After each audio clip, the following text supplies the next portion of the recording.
નમસ્કાર, થર્ડ આઈ એક્સપ્રેસમાં તમારું સ્વાગત છે।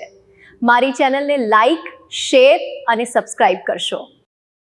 આંબળા ગામના તલાટી કમ મંત્રી ઉપર ખોટા લેટરપેડ અને સહીનો આક્ષેપ।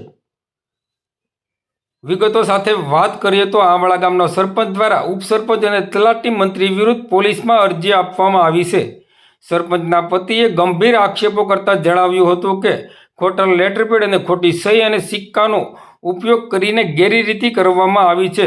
મળતી માહિતી મુજબ આ સમગ્ર મામલો અંદાજે 3 મહિના પહેલાનો હોવાનું જાણવા મળ્યું છે। ગામની જમીનમાં સોલાર કંપનીને વેચાણ અથવા તો ભાડે આપવાના મુદ્દે વિવાદ ઊભો થયો છે। સરપંચ પતિનો દાવો છે કે ગ્રામ પંચાયતની મંજૂરીનો ઠરાવ પણ ડુપ્લિકેટ બનાવવામાં આવ્યો છે। તેમણે આક્ષેપ કર્યો છે કે સરપંચને જાણ કર્યા વગર બેઠક નંબર 15ના મુદ્દા હેઠળ ઠરાવ પાસ કરી દેવામાં આવ્યો અને ખોટી સહી કરવામાં આવી। કંપનીને આપવામાં આવેલા લેટરપેડ પર અનેક સવાલો ઊભા થયા છે। આ મામલે સરપંચના પતિએ ડાઠા પોલીસ મથકમાં અરજી આપી કાર્યવાહીની માંગ કરી છે, પરંતુ 13 દિવસ બાદ પણ પોલીસે કોઈ કાર્યવાહી કરી નથી। ઉપસરપંચ અને તલાટી મંત્રી પર કંપની પાસેથી રૂપિયા લઈને કાવતરું રચવાનો પણ આરોપ લગાવવામાં આવ્યો છે। સરપંચના પતિએ સહી અને સિક્કા સંબંધિત પુરાવા હોવાના પણ આક્ષેપ આપ્યા છે। આ સમગ્ર મામલે તળાજાના પ્રાંત અધિકારી, તાલુકા વિકાસ અધિકારી અને જિલ્લા પોલીસ વડાને પણ લેખિતમાં ફરિયાદ આપવામાં આવી છે। અંતે સરપંચના પતિએ મીડિયા સમક્ષ આવીને પોતાની પ્રતિક્રિયા આપી હતી અને ન્યાયની માંગ કરી હતી। નામ યાભાભાઈ વેલાભાઈ ઠાપા, ગામ આંબળા, અને હું સરપંચના પ્રતિનિધિ તરીકે હું સરપંચમાં અત્યારે હાલમાં મારા ઘરના સરપંચ છે। અને મંત્રીએ આવી રીતે એવી રીતે સાહેબ એનઓસી મને પૂછ્યા વિના આપી દીધી કંપની વાળાને, આપણે પવન સરખા વાળાને।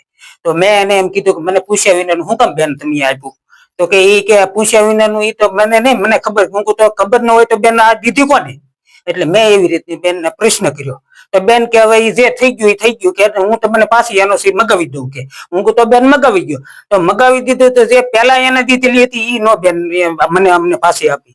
એને ફોન કરીને એને બેને ફોન કર્યો મને કે તમે એનઓસી તમારે લીધો, તો એનઓસી એની હાથે બનાવીને સિક્કા એની હાથે સિક્કા મારીને એની પહેલા બધું લેટર પેડ ને બધું એની પહેલા કેમ?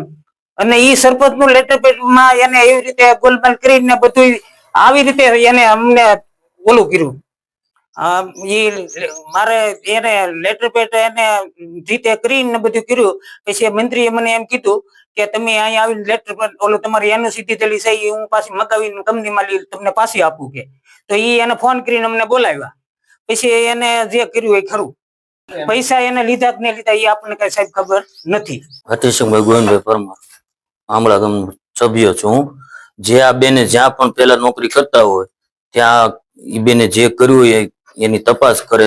જે જગ્યાએ પેલા નોકરી કરતા બેન છે ને અમારા ગામમાં હતા ત્યારે એ બે તો ઠરાવ બુક રાખતા।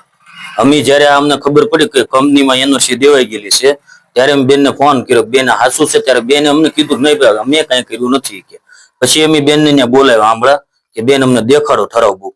અમને ઠરાવ બુક દેખાડી, ઈ ઠરાવ બુક બીજી હતી, પછી બીજી દેખાડી, એમાં ઠરાવ બુકમાં થઈ ગયેલું હતું, ઠરાવ થઈ ગયેલો હતો। પછી અમે બેનને કીધું કે આમાં કેમ થઈ ગયેલો છે?